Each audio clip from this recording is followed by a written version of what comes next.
What's poppin', McCool crew? This is your boy, Falcon McCool here. Back at it again with another dog shit video. I know what y'all thinking.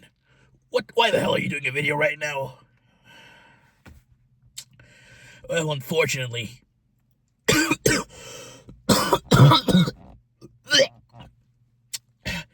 Sorry. I'm a little under the weather and doing this voice is fucking hell. Well, unfortunately, it's to give up my thoughts on the, Falcons and Commanders game of last night. You just have to say that you're fine when you're not really fine, but you just can't get into it because they would never understand. You know, there's a reason as to why I wear the shades. And it's not to conceal my identity or anything, to hide my tears every time I have to watch the Falcons play. This game was heartbreaking. It was infuriating to watch. It was disappointing to watch. Raheem's a fucking idiot. Our defense sucks. I want D. Alford gone. There is so much on my mind about this game and for the season overall, but... You know, I quit. I fucking quit. This season's fucking over, dude. You know, I really got my hopes up, you know, during the first half when we went up 17-7. Dude, our offense looked electrifying. Our defense actually looked alive. You know, a little iffy, but, you know, they looked alive. You know, they were serviceable. You know, I really had my hopes up, like, wow, this could really be... Wow, we might actually have a fucking chance here, right? The defense just looked dead. Our defense just fucking died. In the second half, I don't know what the fuck happened. Like, no one on that fucking defense could tackle anyone. And D. Alford, oh my fucking god, he's the one that can name at the top of my head right now that just fucking sucked. I don't remember who it was, but you guys remember, like, the two motherfuckers that, double T. This motherfucker just rams into the other guy, you know, does fucking nothing. You know, I'll just show a clip of it. He does nothing. He does fucking nothing. He jumps, pressure comes, Daniels underneath, Nick goes, beats him. He does not wrap his arms around him, but instead, he just hits him like a soft pillow and just fucks off.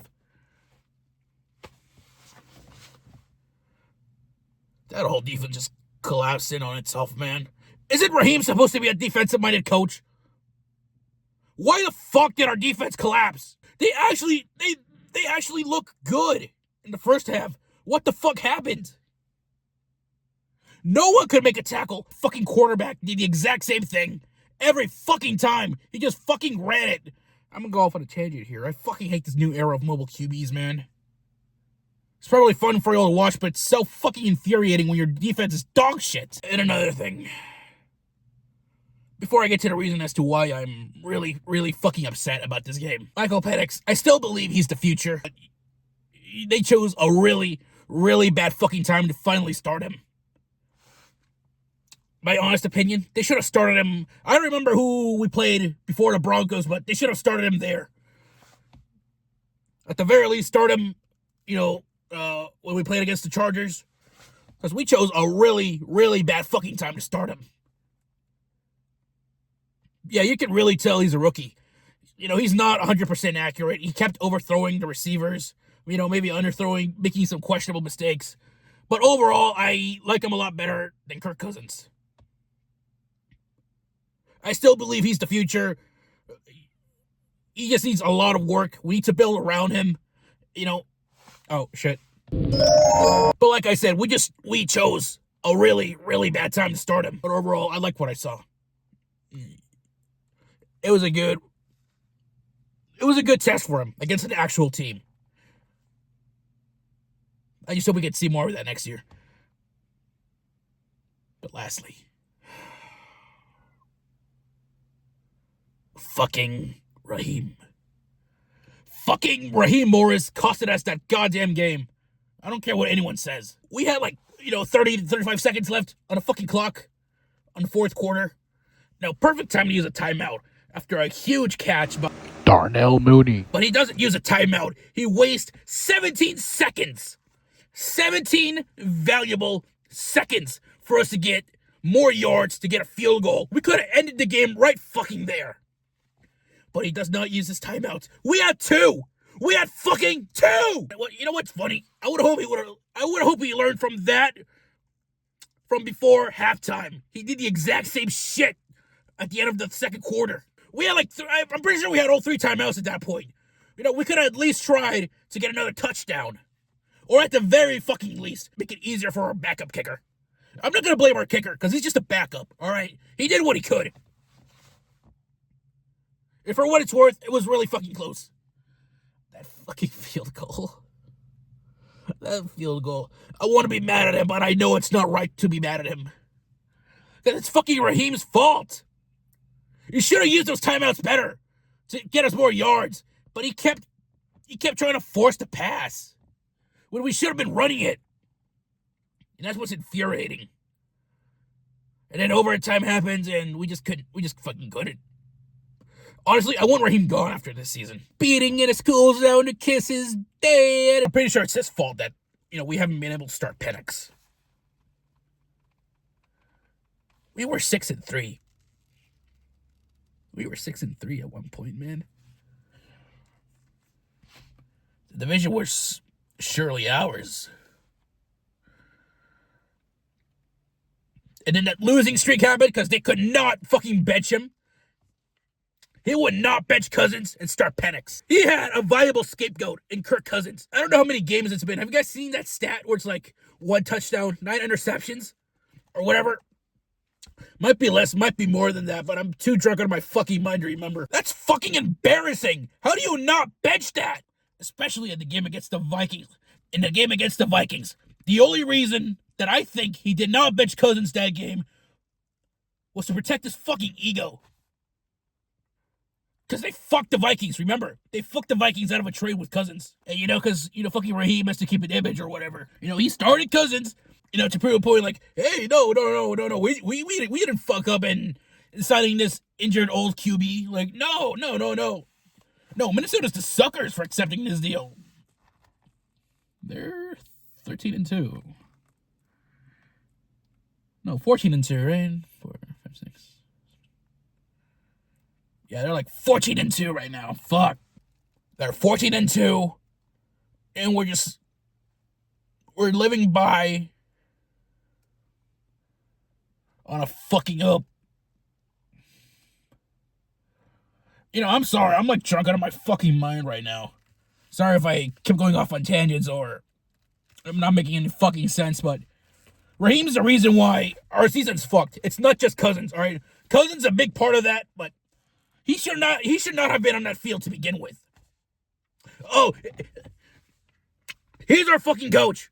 Why the fuck did he start Younghoe Koo when he had a hip injury? Or was it a leg or hip? I don't know which one it was, but that's why he kept missing all his kicks. He was actually fucking injured. They started an injured kicker. Why? They started an injured kicker, misses all his kicks. They refused to bench an old guy who's still recovering from an injury.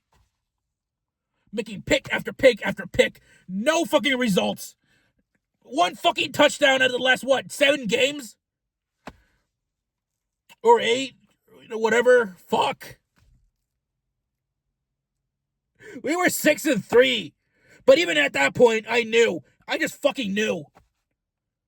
It was fraudulent as fuck. Our wins look sus as fuck. We lost games we should have won. And we won games we should have lost.